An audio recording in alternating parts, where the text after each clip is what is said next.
हमारी पृथ्वी पर जीवन भले सदियों से रहा हो, पर इंसानों के इतिहास में एक पैटर्न हमेशा से देखने को मिला। पुरुषों का बोलबाला और महिलाओं को सीमित दायरे में रखना। आप आज ये जो थोड़ी सी आजादी पाई हैं, ये अभी कुछ सालों पहले ही मिली है, और इस आजादी में सबसे बड़ा योगदान एक इंसान का था। उनका नाम है डॉक्टर भीमराव अंबेडकर। अक्सर जब हम डॉक्टर बी.आर. अंबेडकर का नाम लेते हैं तो लोग उन्हें अपनी इमेजिनेशन में एक अनुसूचित जाति के नेता के रूप में देखते हैं, पर अगर डॉक्टर बी.आर. अंबेडकर ना होते तो आप आज भी कैद जैसी जिंदगी जी रही होती। जब 1947 में देश आजाद हुआ, तब महिलाओं के पास बहुत सीमित अधिकार थे, पर बाबा साहब चाहते थे कि पुरुष और महिलाओं में बराबरी के अधिकार हो।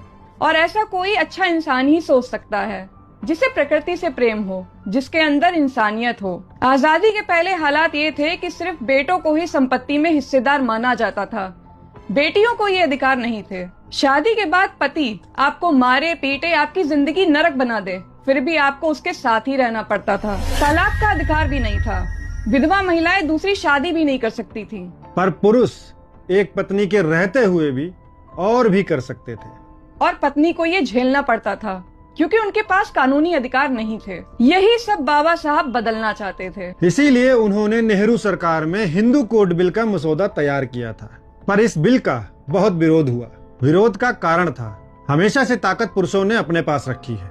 उन्हें डर था कि इस बिल से महिलाओं को संपत्ति में हिस्से का अधिकार मिल जाएगा, तलाक देने का भी अधिकार मिल जाएगा, पुरुष कई शादियां भी नहीं कर पाएंगे और विधवा महिलाएं भी दूसरी शादी कर पाएंगी। इस तरह से कई अधिकार महिलाओं को मिल जाएंगे। कुल मिलाकर अगर महिलाएं ना करना सीख गईं, तो पुरुषों का उन पर से कंट्रोल खत्म हो जाएगा। पर बाबा साहब अड़े थे इस बिल को पास करवाने में। ऐसा कई अध्ययनों से पता चला है कि नेहरू जी विरोध को देखते हुए डर रहे थे, इसीलिए इस बिल को टाल रहे थे। अब यहाँ कोई साधारण नेता होता तो क्या करता?